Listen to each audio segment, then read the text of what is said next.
Write in the comments which country you're watching from and which sultan fascinates you the most.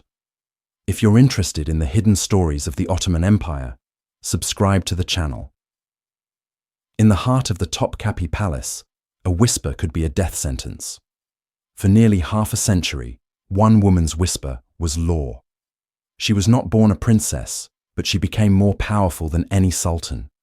She ruled through her sons and her grandson, a master of the deadliest game of all, the Ottoman throne. But on a dark night in 1651, the hunter became the hunted. Her final enemy was not a foreign king or a rebel general, but the mother of her own grandson. This is the story of Kösem Sultan, murdered by the very system she mastered. Before the whispers in the Topkapi Palace gave her a name that would echo through centuries, she was simply Anastasia. A girl born under the brilliant Aegean sun on the Greek island of Tinos, daughter of an Orthodox priest.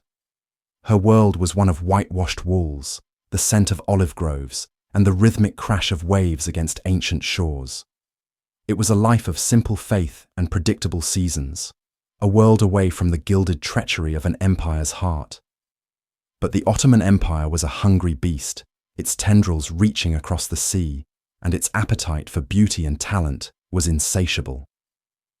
One day, the familiar horizon was broken by the sharp silhouettes of Ottoman galleys.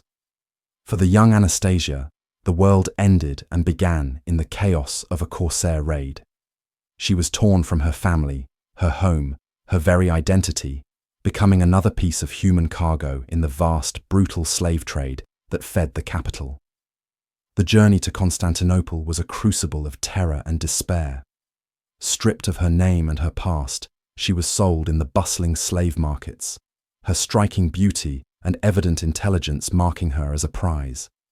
She was destined not for a merchant's house, but for the one place where a woman's fate could soar to unimaginable heights or be extinguished in an instant, the Imperial Harem of the Sultan. As she passed through the gates of the Topkapi Palace, a slave girl without a future, no one could have possibly imagined they were witnessing the arrival of a queen. The girl from Tinos was gone, lost to the sea and to memory.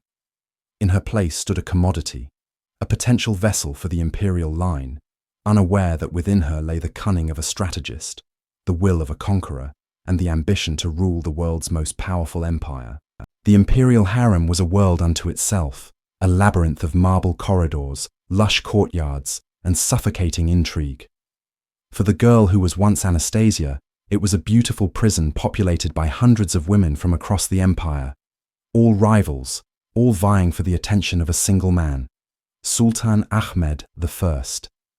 He was a mere boy of 13 when he ascended the throne, haunted by the dynastic necessity that had forced his father to execute 19 of his own brothers. Ahmed was a ruler burdened by the ghosts of his family, a young man surrounded by sycophants and puppeteers. Upon her arrival, the girl was given the rudimentary training of an odalisque, a chambermaid.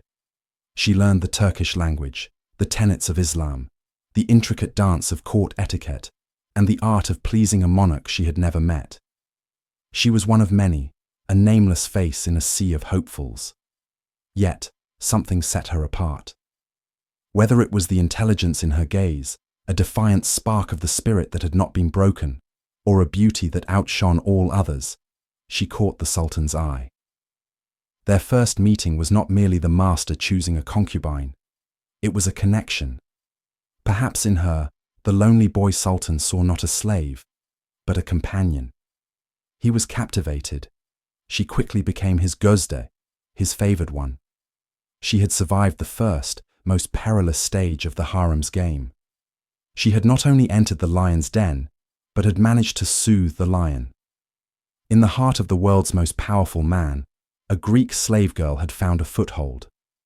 It was the very first step on a ladder that led to absolute power, a step taken not with force, but with a carefully cultivated bond that would soon become the foundation of her entire world.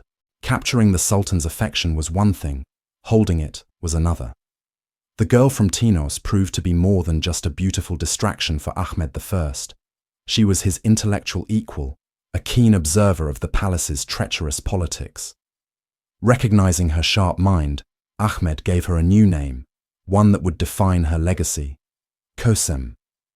The name meant leader of the flock, or guide, a stunning testament to the influence she already wielded over the young monarch. He elevated her to the rank of Haseki Sultan, his chief consort and legal wife, a position of immense power and prestige. With this title came a vast personal income, opulent private chambers, and a legion of servants. More importantly, it granted her a voice. Unlike many consorts before her, Kösem was not confined to the gilded cage of the harem. Sultan Ahmed valued her counsel, discussing matters of state with her, trusting her judgment in a court filled with vipers. Her position, however, was only truly secured by the birth of children. Kösem proved exceptionally fertile, giving the Sultan numerous princes: Murad, Bayezid, Suleiman, Qasim, and Ibrahim, and daughters like Aishi and Fatma. Each birth was a triumph, a political masterstroke that cemented her status as the mother of the dynasty's future. She was no longer just the Sultan's favorite, she was the matriarch of the imperial line. Her ambition, born from a desperate need to survive, began to transform. It was no longer about securing her own safety, but about ensuring the survival and supremacy of her bloodline. She managed the harem with an iron will, building alliances, neutralizing rivals, and placing loyalists in key positions. The slave girl was gone forever, replaced by Haseki Kösem Sultan, a formidable political player in her own right, a woman whose destiny was now inextricably woven with that of the Ottoman Empire itself. The idyllic years of Kösem's reign as Haseki Sultan came to an abrupt and terrifying end in 1617. Sultan Ahmed I, her great love and the source of all her power, died of typhus at the age of just 27. His death plunged the palace into a crisis. For centuries, the law of the land was the law of fratricide. A new sultan would systematically execute all of his brothers and their sons to eliminate any rivals to the throne.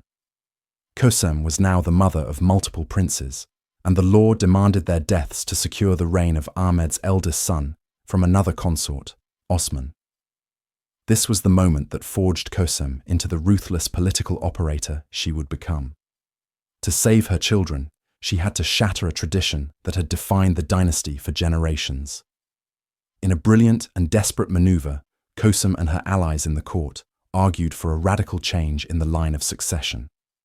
They abandoned fratricide in favor of agnatic seniority, meaning the throne would pass to the eldest living male of the Ottoman dynasty. This spared her sons, but it placed Ahmed's profoundly mentally unstable brother, Mustafa I, on the throne. To prevent any future claims or civil wars, her sons, along with other princes, were confined to the cafes, or the cage. This was a set of luxurious apartments within the harem, but it was a prison nonetheless. Here, the princes would live their lives in total isolation, under constant guard, with no training in governance and no contact with the outside world. Kösem had made a terrible, Faustian bargain. She had saved her sons from the executioner's silk cord, but she had condemned them to a life of paranoia and madness, a gilded prison that would rot their minds. It was a mother's ultimate sacrifice and a politician's most brutal calculation, an act that preserved her own influence but would have devastating consequences for the future of the empire. The year is 1623. The Ottoman Empire is a ship caught in a storm, its captain slain, its crew in mutiny. The brief, chaotic second reign of the mentally unstable Mustafa I ends as quickly as it began, leaving a vacuum at the heart of the world's most powerful empire. From this abyss of uncertainty, one figure emerges, not with a sword, but with a will of iron forged in the harem. Kösem Sultan, whose husband was dead and whose stepson was murdered, now places her own blood on the throne. Her son, Murad, is only 11 years old. An empire that stretched across 3 continents would now be governed from the nursery. For the first time in Ottoman history, a woman was officially named Naibi Sultanat, the regent of the empire. This was not the subtle, behind-the-scenes influence of previous Valida sultans. This was direct, institutionalized power. Kösem Sultan would attend the divan, the imperial council, from behind a screen, her voice dictating policy, her decisions shaping the fate of millions. The seasoned, bearded pashas and viziers, men who had commanded armies and governed provinces, now took their orders from a woman who had once been a slave girl from a distant Greek island. The challenge was monumental. The state treasury was empty, the provinces were in open revolt, and the empire's eternal rival, Safavid Persia, had seized the opportunity to capture Baghdad, a city of immense strategic and religious importance. The Janissaries, the very soldiers who were supposed to protect the throne, were a law unto themselves, swaggering through the streets of Constantinople, deposing and murdering with impunity. Kösem had to navigate this treacherous world, not for herself, but for her son. She purged disloyal officials, forged alliances with powerful statesmen, and used the palace treasury, her personal wealth, to pay the disgruntled troops and fund the government. She was learning to rule in real time, with every mistake potentially costing her son his throne, and both of them their lives. The child sultan was the symbol of power, but the hand that moved him, the mind that guided him, belonged entirely to his mother. Power, once tasted, is rarely surrendered willingly. For nearly a decade, Kösem Sultan ruled the Ottoman Empire. But the boy on the throne was growing into a man of terrifying size, strength, and ambition. By 1632, Sultan Murad IV was 20 years old, and he had grown weary of ruling from behind his mother's skirts. The chaos that had defined his childhood had forged him into a figure of absolute, uncompromising severity. He was ready to claim his power, and he would do so with breathtaking brutality. The shift was seismic. Murad seized the reins of government with a bloody purge. He executed the Grand Vizier who had challenged his authority and began a systematic campaign to crush all dissent. The Janissaries and Sipahis who had run riot during his regency were summarily executed, their bodies left hanging in public squares as a grim warning. He outlawed coffeehouses and taverns, viewing them as dens of sedition, and was said to roam the city in disguise at night, personally executing anyone who defied his decrees. The era of Kösem's regency was over. She remained the Valide Sultan, the most powerful woman in the palace, but the absolute authority she once wielded now belonged to her son. The relationship became a delicate, dangerous dance. Murad respected his mother, but he would not be governed by her. He was the Padishah, the shadow of God on earth, and he would bow to no one. To prove his martial prowess and restore Ottoman pride, he did what his recent predecessors could not.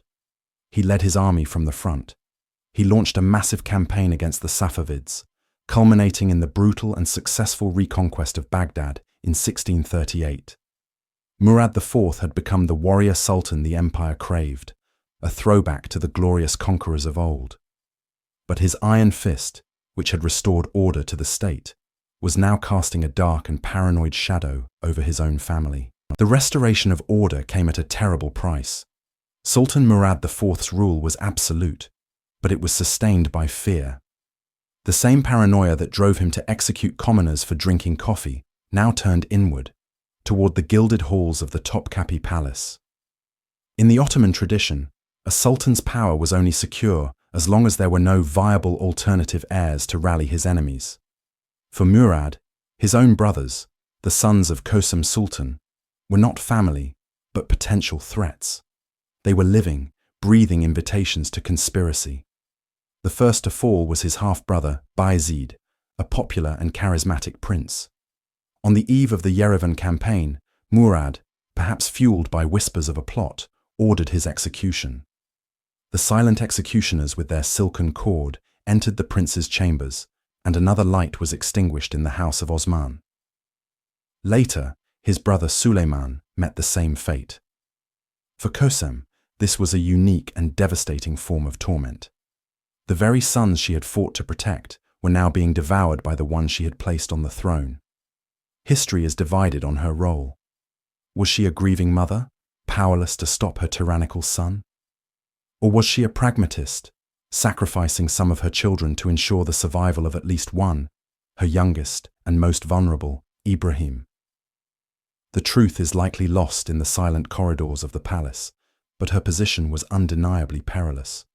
She had to manage the temperament of a son who was both the empire's savior and its most terrifying monster. The palace, once her domain of absolute power, became a cage of anxiety. Every whispered conversation could be misconstrued as treason, every gathering of princes a potential conspiracy. The splendor of the harem, with its intricate tiles and flowing fountains, masked a chilling reality. It was a place where a mother had to watch her son become a kinslayer, praying that his murderous gaze would not fall upon the last of his brothers. By 1640, the iron-willed Sultan Murad IV, the conqueror of Baghdad, was a broken man. Years of hard campaigning and harder drinking had ravaged his body. At just 27 years old, he lay dying, likely from cirrhosis of the liver. But his cruelty had not abandoned him. In his final delirious moments, he harbored one last, horrific design. He believed the Ottoman dynasty had become corrupt and weak, and he intended to end it. He gave the order to execute his last surviving brother, Ibrahim. With Ibrahim dead, the line of Osman would be extinguished, and the empire would likely fall to their allies, the Crimean Khans. It was a nihilistic, insane command, the final act of a tyrant. But Murad had not reckoned with his mother. When the executioners arrived at the cafes, the gilded cage where princes were kept in isolation, Kösem Sultan stood in their way. She shielded her last son, her voice ringing with the authority she had never truly lost. She argued that the Sultan was not in his right mind, that to obey a madman's dying wish was a greater treason than to defy it. Her gamble worked. The executioners retreated, and soon after, Murad IV was dead. But saving Ibrahim was one thing, making him Sultan was another.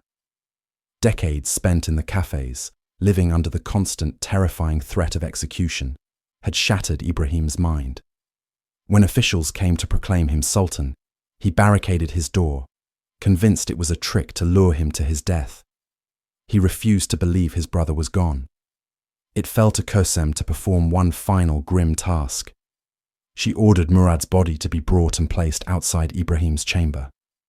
Only when her terrified son saw his brother's corpse with his own eyes did he accept the truth. He was the Sultan. The empire had been saved from a tyrant, only to be handed to a man whose mind was broken. And once again, Kösem Sultan, now the mother of a new, unstable ruler, prepared to step into the vacuum. Her second regency was about to begin. The death of Murad IV, the iron-fisted conqueror, plunged the empire back into uncertainty. On the throne now sat his last surviving brother, Ibrahim.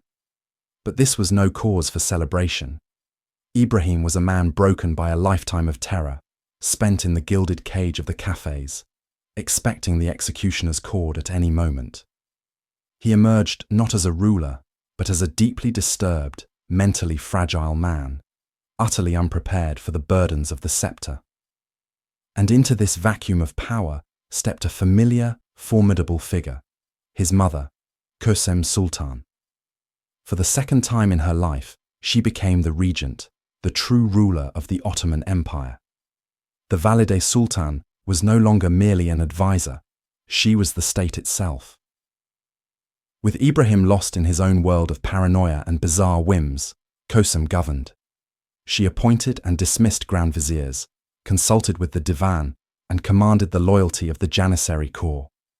She was the steady hand on a trembling tiller, navigating the treacherous currents of court intrigue and foreign threats. The early years of Ibrahim's reign were, in fact, the years of Kösem's absolute dominion. She shielded her damaged son from the complexities of governance, allowing him to indulge in the pleasures of the harem while she managed the vast machinery of the empire. She was the puppet master, pulling the strings of pashas and generals, her experience a bulwark against the chaos that simmered just beneath the surface. For a time, it seemed this delicate balance might hold.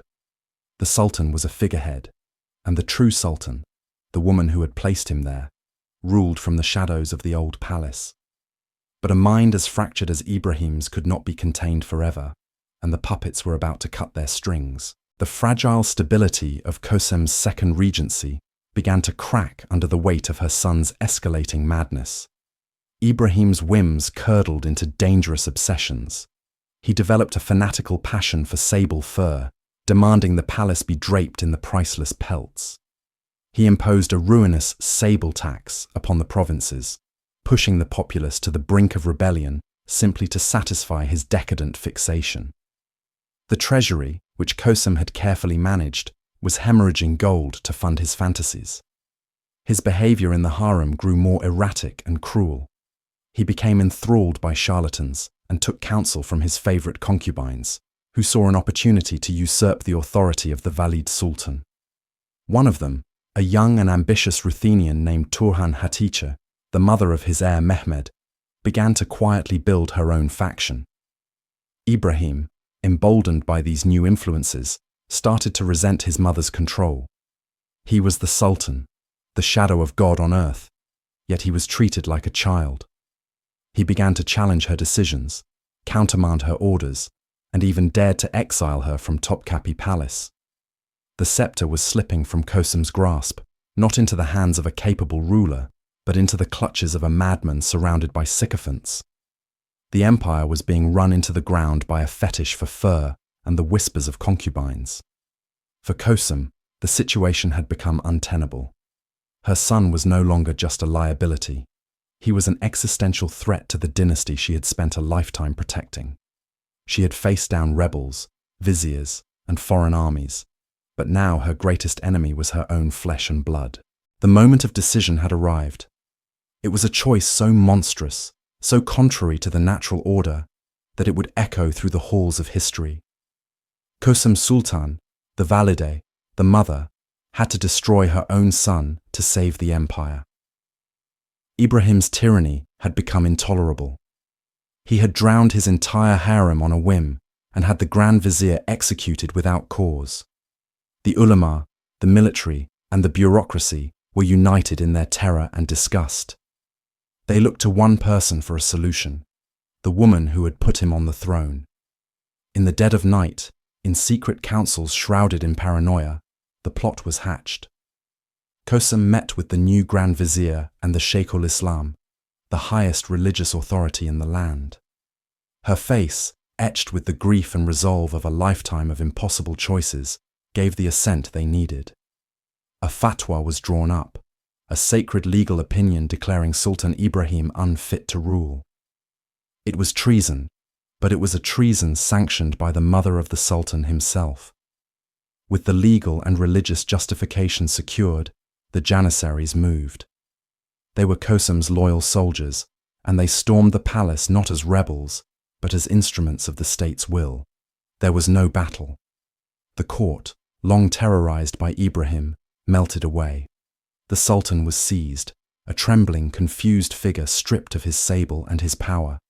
He was dragged back to the very prison he had once inhabited, the cafes, its doors closing on him for the final time. In his place, his 7-year-old son, Mehmed IV, was proclaimed Sultan. Kösem had made her move. It was a mother's ultimate betrayal and a ruler's ultimate act of preservation. The deposition of Ibrahim had been swift, but it had not solved the fundamental problem.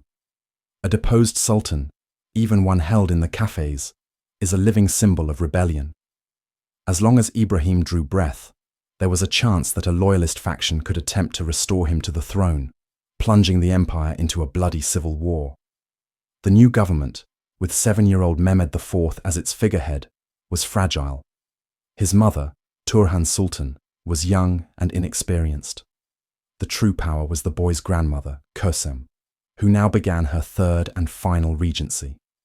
It was she who had to confront the grim reality of the situation.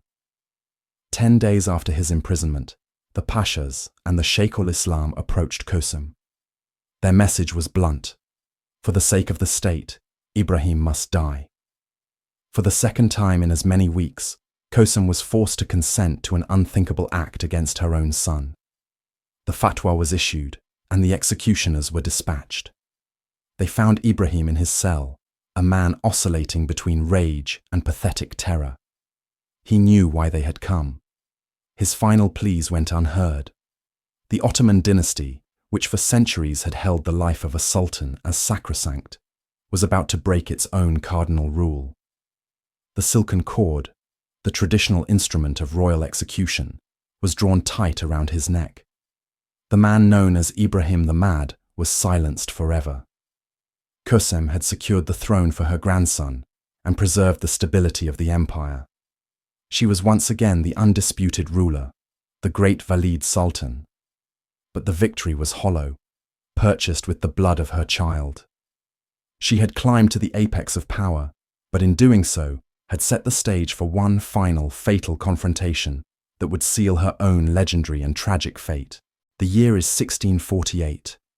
The blood of Sultan Ibrahim, the Mad, is barely dry on the executioner's silk cord. In the heart of the Topkapi Palace, a power vacuum yawns, threatening to swallow the empire whole. The new Sultan, Mehmed IV, is a child of 7, a pawn on a chessboard he cannot comprehend. His mother, Turhan Hatice Sultan, is young, barely 21, and utterly inexperienced in the brutal theatre of Ottoman politics. The state teetered on the brink of anarchy. Grand viziers and pashas looked at each other with suspicion, their hands inching towards their daggers. Who could possibly steer this rudderless ship of state through the storm? There was only one answer, one name that echoed with the authority of decades: Kösem. She was no longer the Valide Sultan, the Queen Mother. That title now belonged to the young Turhan. But power is not merely a title. It is a reality forged in will and experience. The grandees of the Divan, the Imperial Council, bypassed the young mother and went to the grandmother. They bestowed upon her a title never before held, and never held since: the Büyük Valide Sultan, the Grand Queen Mother. For the third time in her life, Kösem Sultan became the official regent of the Ottoman Empire. She was now in her late 50s, a figure of immense, almost terrifying prestige. She attended council meetings from behind the traditional curtain, her voice the final word on matters of war, finance, and law. She controlled the appointments, the treasury, and the loyalty of the old guard. To the world, she was the anchor of the empire. But in the shadows of the harem, a different story was unfolding. By accepting this unprecedented power, Kösem had not just saved the state, she had also declared war on the natural order, and on the one person who stood to lose everything, her own grandson's mother. While Kösem ruled the empire with an iron fist from behind the curtain of the divan, a quiet power was growing within the gilded cage of the harem. Turhan Hatice Sultan, the official Valide, was not content to be a mere figurehead. She was young, yes, but she was also intelligent, proud, and a quick study in the art of survival. Initially, she was dismissed by Kösem and her powerful allies as a political lightweight, a pretty girl from Ruthenia with no real influence. This was Kösem's first, and perhaps greatest, miscalculation. Turhan understood that direct confrontation was suicide. Instead, she began to build her own court, a shadow government within the palace walls. She cultivated allies among the high-ranking eunuchs, particularly the chief black eunuch, who controlled the intricate network of the Imperial Harem. She listened to the whispers of the palace servants, the grievances of the lesser officials, and the ambitions of the younger pashas, who felt sidelined by Kösem's entrenched old guard. She was playing the long game. Every day, Kösem's arrogance grew. She openly managed the state treasury, diverting vast sums to reward her loyalists, particularly the Janissary Corps, whom she viewed as her personal army. This flagrant use of power began to breed resentment. Turhan, in contrast, presented herself as the guardian of tradition and the protector of her son's rights. She was the legitimate Valide Sultan, and Kösem was an anomaly, a usurper of a sacred role. The palace began to polarize. Factions formed not just around policy, but around the two women. You were either Kösem's person or Turhan's. The tension was a low hum that vibrated through the marble corridors, a silent, deadly struggle for influence that could only end with the total victory of one and the utter ruin of the other. An old Turkish proverb warns that two suns cannot fit in one sky, nor two swords in one scabbard. By 1651, the Topkapi Palace had become that sky, and Kösem and Turhan were the two suns locked in a gravitational battle for dominance. Their rivalry had moved beyond the whispers of the harem and had erupted into open political warfare. Every decision became a battlefield. When a Grand Vizier was to be appointed, Kösem would put forward her candidate, a seasoned veteran loyal to her. Turhan, through her allies in the divan, would champion another, a younger man, who saw his future tied to the young sultan and his mother. The administration of the empire began to seize up, paralyzed by the competing centers of power. The Janissaries, long Kösem's staunchest supporters, were the critical piece on the board. She had showered them with gold and privileges for decades, and they revered her as their benefactor.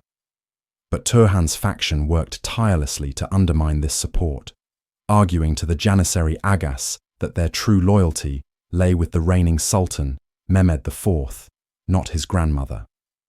They whispered that Kösem was draining the treasury for her own ends, that her regency was unnatural and damaging to the dynasty.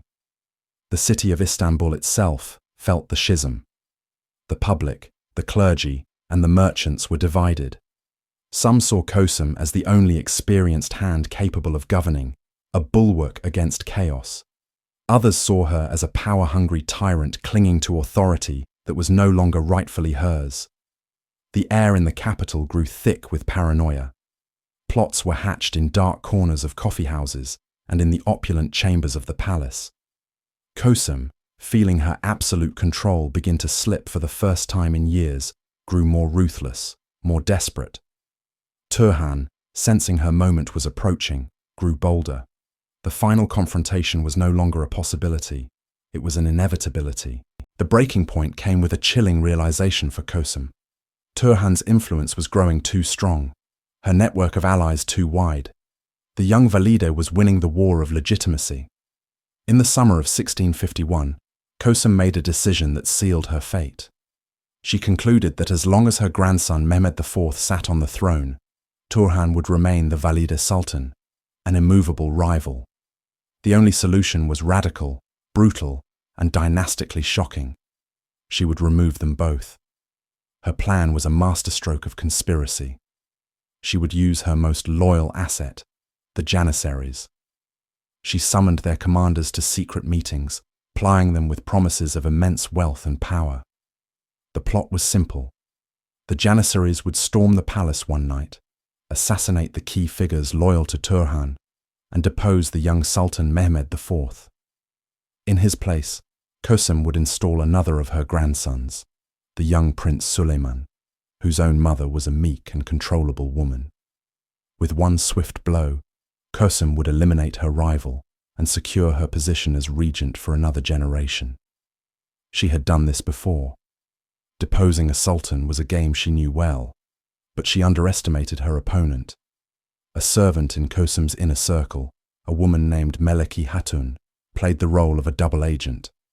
Horrified by the plot to murder the young sultan, she secretly relayed every detail of Kösem's plan to Turhan. On the night of September 2nd, 1651, as Kösem gave the final order to her Janissary commanders, Turhan was already acting. The palace gates were being barred. The palace guards, the Bostances, were being armed. The chief black eunuch, now firmly in Turhan's camp, was mobilizing his men within the harem. Kösem believed she was launching a surprise attack. In reality, she was walking into a meticulously prepared trap.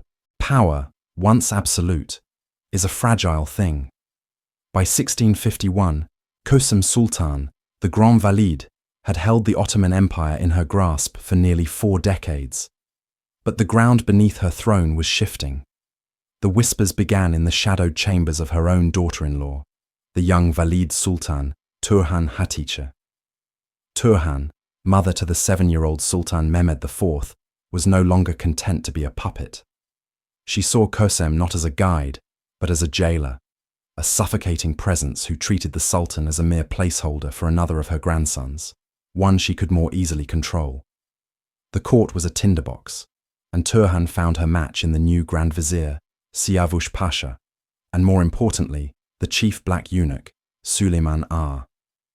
These were men who felt the sting of Kösem's authority and saw their own ambitions thwarted by her loyalists.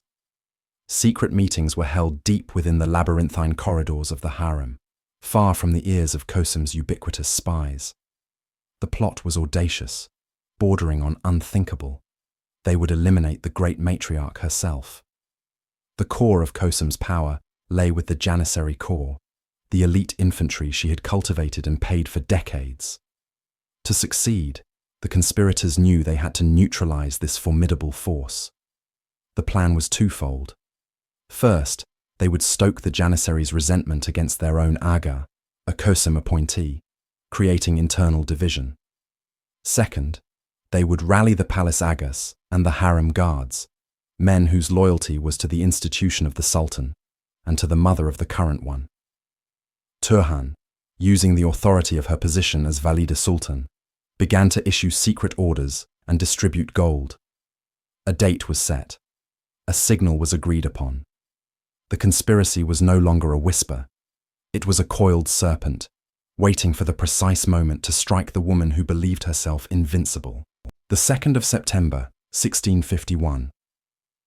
A heavy, humid air hung over Istanbul, mirroring the oppressive tension within the walls of Topkapi Palace.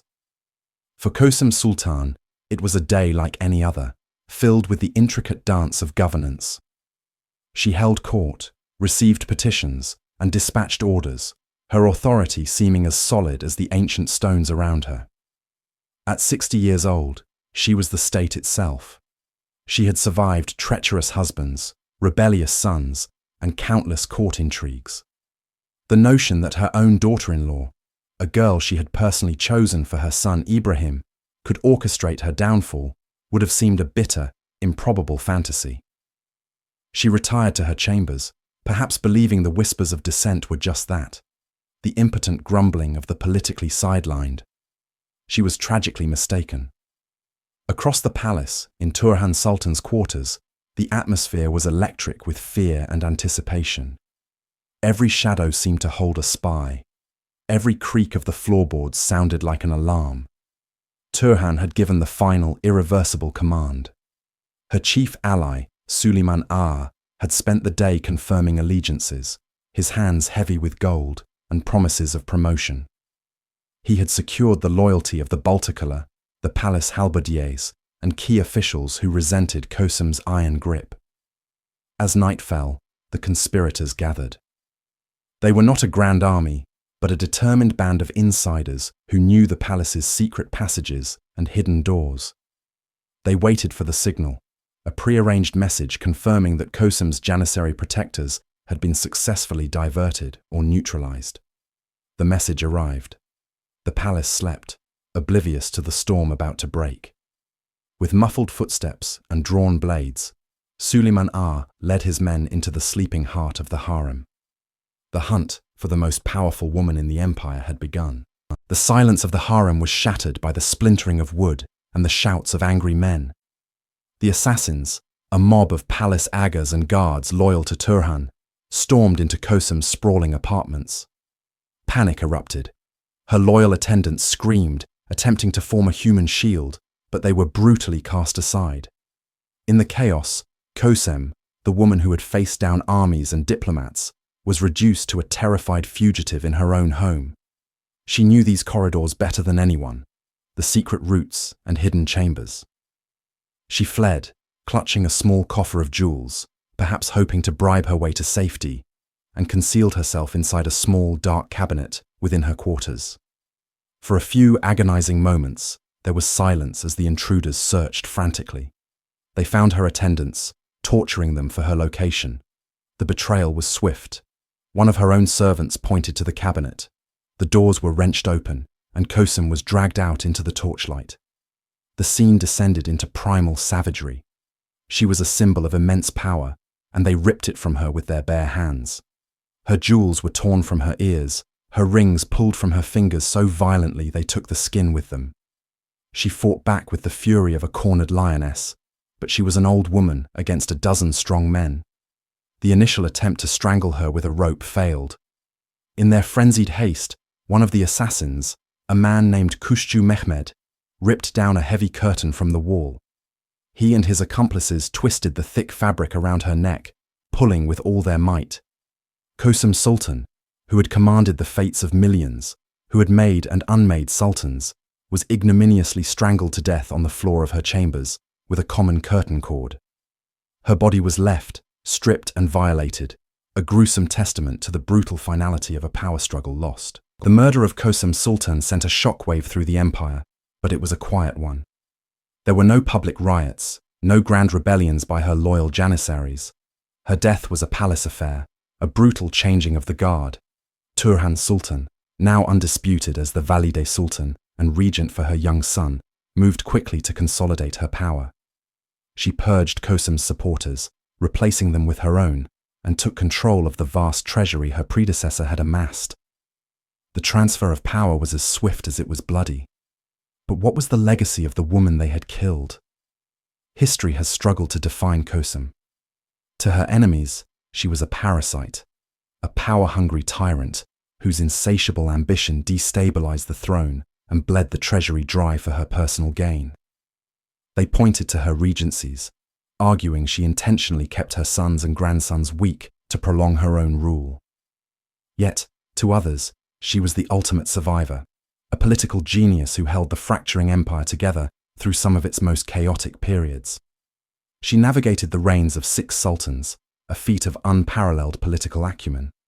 She was known as the She-Wolf, a title that perfectly captures her dual nature. She was a fierce protector of her sons and the dynasty, but a ruthless predator to any who threatened her position. Her charitable works were legendary. She built mosques, caravanserais, and fountains, and distributed immense sums to the poor, earning a measure of love from the common people. But she also amassed a personal fortune that dwarfed that of the state itself. Kösem represents the apex and the bloody conclusion of the Sultanate of women. No woman before or after her would wield such direct, sustained, and absolute power. Her death marked the end of an era, a violent reassertion of a patriarchal order that had been challenged for over a century. She was a ruler in all but name, a queen without a crown, and her story remains a chilling epic of power, survival, and ultimate betrayal.